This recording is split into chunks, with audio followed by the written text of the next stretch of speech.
Guys, আমি আপনাদের সবার প্রিয় সাংবাদিক আকাশ চলে এসেছি আজকে কুরকুর টিভি লাইভ টক শোতে। আমাদের সঙ্গে আজকে বিশিষ্ট অতিথি হিসেবে আসে জাতীয় দলের হবে হবে প্লেয়ার মিস্টার মফিজ খান।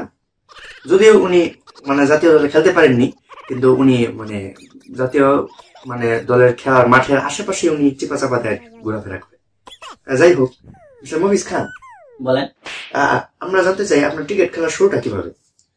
আমার এই খেলাটা শুরু হচ্ছে, আমি জাতীয় দলের চান্স পাই না তবুও খেলতে পারি না। পান না তবু খেলতে পারেন না। আপনার জীবনের হাইস্ট করা রান কত?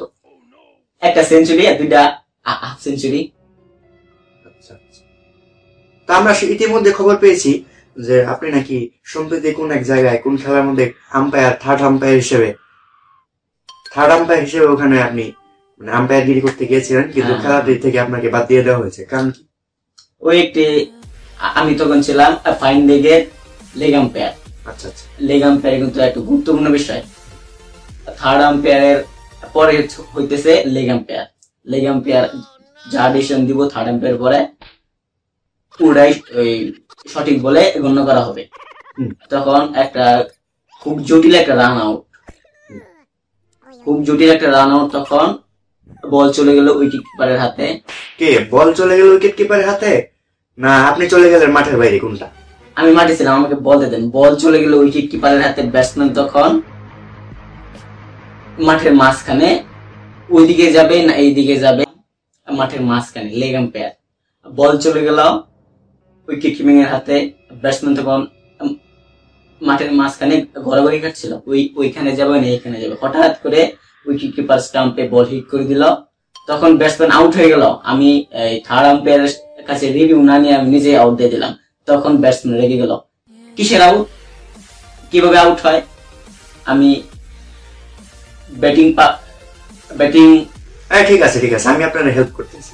আপনি ব্যাটিং পারেন, তো সেই জায়গায় আপনি আম্পায়ারগিরি করতে গেছেন, আপনি মাঠে নামলেই পারতেন খেলার জন্য। আমি ওই যে বললাম না, আমি জাতীয় দল চান্স পাই তো খেলতে পারি না। তো আপনি এক ওভারে আপনার সর্বোচ্চ রান কত করেছেন? এক ওভার 5 রান, একটা হোয়াইট একটা সাইড। এটা কি প্রত্যেক ওভারেই হয়? না, প্রত্যেক ওভারে হয় 0-0। ভবিষ্যতে যদি ওয়ার্ল্ড কাপে চান্স পান, ধরুন আঞ্চলিক কোন খেলা বাদে একদম ডাইরেক্ট ওয়ার্ল্ড কাপে চান্স পেয়ে গেল, তখন আপনার কি দলের জন্য আপনার করণীয় কি থাকবে?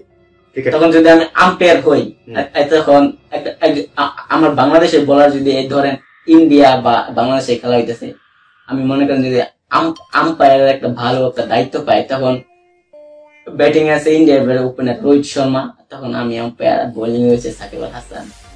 পায়ে যদি বল না লাগে তা আবেদন করলে আউট দিয়ে দিব। ব্যাপারটা কিরকম একটু দুর্নীতি হয়ে গেল না? দুর্নীতি পেঁয়াজের দাম বাড়িয়ে দিতেছে। আমরা যদি উত্তর না দেই, আমরা যদি প্রতিবাদ না করে উঠি, তো পেঁয়াজের দাম আরো বাড়িয়ে দিব 200 টাকা। যাই হোক, ওনার মনোভাব দেখে আমরা বুঝতে পারছি। তবে জাতীয় দলে উনি পাবেন কিনা জানি না, তবে ওনার মনের ভিতরে একটা চাপা কষ্ট রাগ আছে। আমরা এই টক শোতে আজকে এটার বহিঃপ্রকাশ দেখতে পাচ্ছি। তো যাই হোক, আপনার ভবিষ্যৎ পরিকল্পনা কি? ভবিষ্যৎ পরিকল্পনা এটাই যে খেলাতে যদি চান্স না পাই, আম্পায়ারিং যদি চান্স না পাই, তাহলে খেলোয়াড়দেরকে নাস্তা পানি এগিয়ে দিব, এটাই। তাহলে তো ক্রিকেটের সাথে লেগে থাকবো। যাই হোক, আমরা চাই আপনি জাতীয় দলে খেলুন। উনি চাচ্ছেন যে উনি জাতীয় দলে খেলতে চায় এবং ক্রিকেটে আশেপাশেই থাকতে চান, এই তো? বিয়ে শাদী করবেন না? না, এখন না। কেন? আপনার বউকেও কি ক্রিকেটার হতে হবে নাকি? তাহলে মহিলা দলের ক্রিকেটার আর পুরুষ দলের ক্রিকেটার ম্যাচ করতে হবে।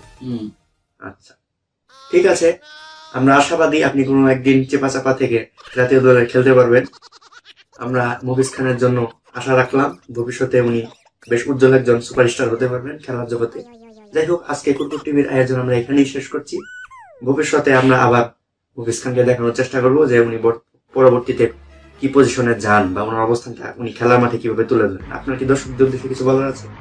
না, আমার কিছু বলার নেই। আপনারা সবাই মন দিয়ে দেখবেন। Bye bye.